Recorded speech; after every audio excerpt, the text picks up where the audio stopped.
Elton John in the United States. Well, look, let's go straight to America. Kinsey is here, and she joins us for Showbiz News. Kinsey, how are we? Look at you dancing, Mark. I love it.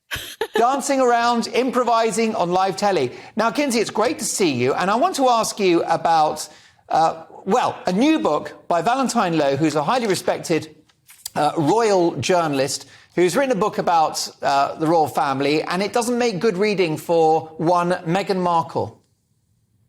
No, Mark. This is what I would say is probably the worst reflection of Meghan that I have read so far. I know we both loved Tom Bower's book, and Tom Bower talked in his book about how Meghan was so kind to her Suits cast and production team. Now, in Valentine Low's book, you are seeing a completely different character. I think that Meghan is, as she becomes the Duchess of Sussex and as she gets into this relationship with Prince Harry, you really see her insecurities start to come out, and she is overcompensating for the fact that she maybe doesn't feel like she belongs. So many episodes of cruelty documented throughout this book. We even heard, shockingly, someone overheard Meghan say that she thought she should be paid. She could not believe she was not paid for her position in the royal family. Very unappealing story about Prince Harry walking back to the press pack and saying, thanks for coming, even though you weren't invited. They're referred to as teenagers, the way that they behave and the way that they feed off of each other.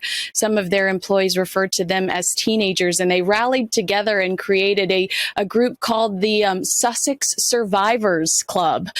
So a lot of it, I also wanted to say really quickly, just to give Valentine Low some credibility here, which he does not need from me. But I heard in February, so these are some direct quotes from my sources, that Meghan was overly harsh to the staff inside Kensington Palace, cross with the servants is another quote that I received, and occasionally shouted at them. So I just think that this maybe was something that we were whispering about for a long time, but did not really have the guts to say until Meghan started making some pretty harsh accusations on Oprah Winfrey. Yes. Kinsey, is it my impression that during the course of the very sad occasion of the Queen's funeral, there was zero progress made between the Sussexes and the firm? This couple are now back in California and back to square one, because I don't see a difference in relations between the two families. Do you?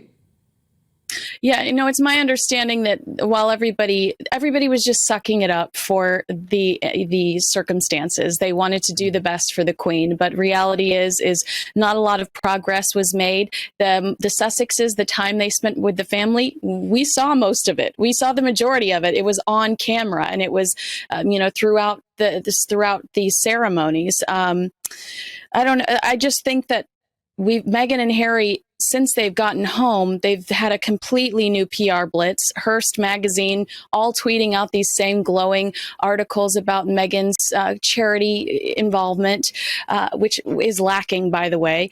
And then I think we also need to get prepared, because I'm not seeing anybody talk about this, but Samantha Markle, her lawsuit with Meghan, we're going to see it at the beginning of October. They're supposed to actually go to court. So a lot going on with Harry and Meghan back in the States. Variety magazine cover, podcasts are going to start coming out again soon regularly. And then we've got Samantha Markle's lawsuit to look forward to.